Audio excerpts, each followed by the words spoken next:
തൊടുപുഴയിലെ ലെയ്ത്തിൽ ജോലി നോക്കിയിരുന്ന Idukki double cutting സ്വദേശി തോപ്പിൽ ബിജുവിന് സ്വന്തമായി ഒരു ഹെലികോപ്റ്റർ നിർമ്മിക്കുക എന്ന ആഗ്രഹത്തിനൊടുവിലാണ് പറക്കാൻ തയ്യാറായി നിൽക്കുന്ന കുഞ്ഞൻ ഹെലികോപ്റ്റർ നിർമ്മാണം പൂർത്തിയായത്. 4 വർഷം നീണ്ട ബിജുവിന്റെ പ്രയത്നമാണ് ഒടുവിൽ പൂവണിഞ്ഞത്.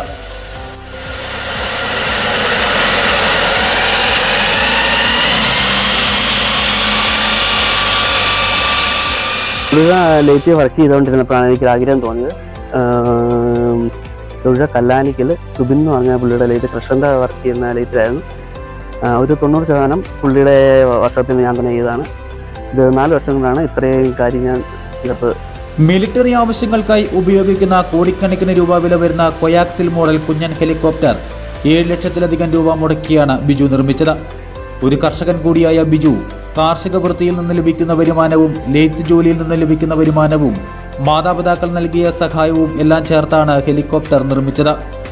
ഹെലികോപ്റ്ററിന്റെ നിർമ്മാണത്തിൽ ആദ്യാവസാനം പിതാവ് ജോസഫും അമ്മ ലീലാമ്മയും ബിജുവിന് ഒപ്പമുണ്ടായിരുന്നു. ഹെലികോപ്റ്റർ അടുത്തുനിന്ന് കണ്ട പരിചയം മാത്രമുള്ള ബിജു ഇന്റർനെറ്റിന്റെ സഹായത്തോടെയും സ്വന്തമായി നടത്തിയ പരീക്ഷണങ്ങളിലൂടെയുമാണ് ഹെലികോപ്റ്റർ എന്ന സ്വപ്നം സാക്ഷാത്കരിച്ചത്. ഒരു 5-6 വിമാനത്തെ കേട്ടിട്ടുണ്ട്, അല്ലെങ്കിൽ ഹെലികോപ്റ്റർ കേട്ടാൽ അടുത്തുനിന്ന് കണ്ടിട്ടേ ഉള്ളൂ. പിന്നെ ബാക്കിൻ്റെ കൺട്രോളിങ് കാര്യങ്ങളും എല്ലാം നെറ്റി തപ്പിയിട്ടാണ് അതിൻ്റെ കാര്യങ്ങളെക്കുറിച്ച് പഠിച്ചത്. പിന്നെ ഒരു ആഗ്രഹത്തിൻ്റെ പുറത്ത് ചെയ്യുന്നുള്ളൂ. കൊയാക്സിൽ റിട്ടേങ്ങർ എന്നൊരു ഗിയർ ബോക്സ് ഉണ്ടാക്കിയെടുക്കുക ഇത്ര പാടുപെട്ട പണിയായിരുന്നു. അത് ഉണ്ടാക്കിയെടുത്ത് അങ്ങനെ ചെയ്യുന്നു. കാറിന്റെ എഞ്ചിനാണ് ഹെലികോപ്റ്ററിൽ ഘടിപ്പിച്ചിരിക്കുന്നത്. പെട്രോളാണ് ഇന്ധനം. ഹെലികോപ്റ്ററിന്റെ പങ്കായം തിരിയുന്ന ഗിയർ ബോക്സ് ഉണ്ടാക്കുന്നതിനാണ് ഏറ്റവും കൂടുതൽ ബുദ്ധിമുട്ട് നേരിട്ടത് എന്നും ബിജു പറയുന്നു. ലോക്കൽ മാർക്കറ്റിൽ ലഭിക്കുന്ന മെറ്റീരിയലുകൾ ആണ് ഹെലികോപ്റ്ററിന്റെ നിർമ്മാണത്തിനായി മുഴുവനും ഉപയോഗിച്ചിരിക്കുന്നത്.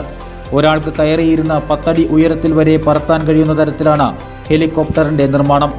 എന്നാൽ സുരക്ഷാ പ്രശ്നങ്ങൾ ഉള്ളതിനാൽ റിമോട്ട് കൺട്രോളിന്റെ സഹായത്തോടെ ഒരാഴ്ചയ്ക്കുള്ളിൽ ഹെലികോപ്റ്ററിന്റെ പരീക്ഷണ പറക്കൽ നടത്തുന്നതിനാണ് ബിജുവിന്റെ തീരുമാനം.